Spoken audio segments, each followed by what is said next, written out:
Hey, Merry Christmas and Happy New Year na din. Gusto ko lang sabihin na I'm so proud of you because you didn't give up.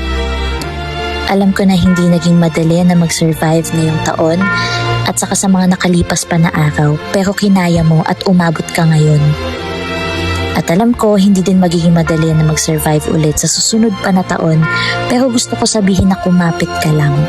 Malalagpasan mo yan.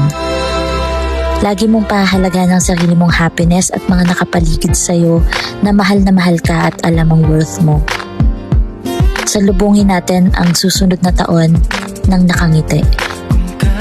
Smile!